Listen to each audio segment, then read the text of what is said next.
കുട്ടിമച്ചാച്ചേ എന്തൊക്കെ നിങ്ങൾ ഓർത്താറും എന്തായി മോളെ കാര്യം എന്തായി നിക്ഷയിക്കാൻ പോയിട്ട്? എന്നെ അങ്ങോട്ടൊന്നും കണ്ടില്ല. ഇനി ആടെ അതിന് എത്ര ദിവസമായി ഇനി ഇങ്ങോട്ടൊക്കെ വന്നിട്ട് ഞാനിങ്ങനെ വിചാരിക്കല എന്നെ ഇങ്ങോട്ട് കാണുന്നില്ലല്ലോ എന്നൊക്കെ. ഞാൻ മക്കൾക്ക് സുഖമല്ല ഹോസ്പിറ്റലൊക്കെ ആയിട്ട് അങ്ങനെ ആയിപ്പോയിട്ട് അങ്ങോട്ടൊന്നും വരാത്തത്. എന്തായി മോളെ കാര്യം പോയത് നിശ്ചയിച്ചോ?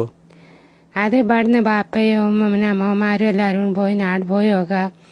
പിന്നെ അവിടെ എത്തി ഒലിയായിട്ട് പറഞ്ഞപ്പോൾ ഓല് പറഞ്ഞ് നിങ്ങൾക്ക് എന്തെങ്കിലും പറയാൻ എന്തെന്നാണ് നിങ്ങളുടെ ഡിമാൻഡും കാര്യവും ഒക്കെ പോലും പറയും നിങ്ങളും പറയുമല്ലോ നിങ്ങൾ ആദ്യം ഇങ്ങോട്ട് പറയുന്ന പറഞ്ഞു.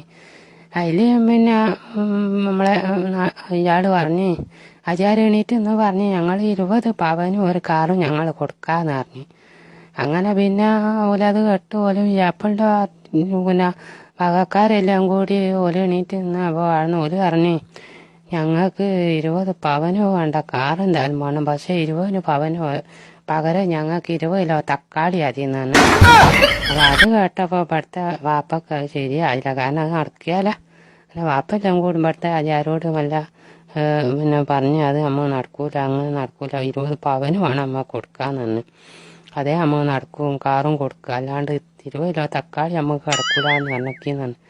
അങ്ങനെ വിലയെല്ലാം പറഞ്ഞ് ഞങ്ങൾക്ക് നടക്കൂല, അങ്ങ് 20 പവനും കാറും വേണോ തരാം, അങ്ങനെയാണ് നമ്മൾ നടക്കുമെന്നാണ്. ഓല് പറഞ്ഞ് ഞങ്ങൾക്ക് 20 കിലോ തക്കാളി ഒരു കാറും, അങ്ങനെ ഞങ്ങൾക്ക് നടക്കും, അല്ലെങ്കിൽ നമുക്ക് ഇവിടെ നിന്ന് പോകാമെന്ന് പറഞ്ഞ് അങ്ങനെ അങ്ങ് പോന്നതാണ്.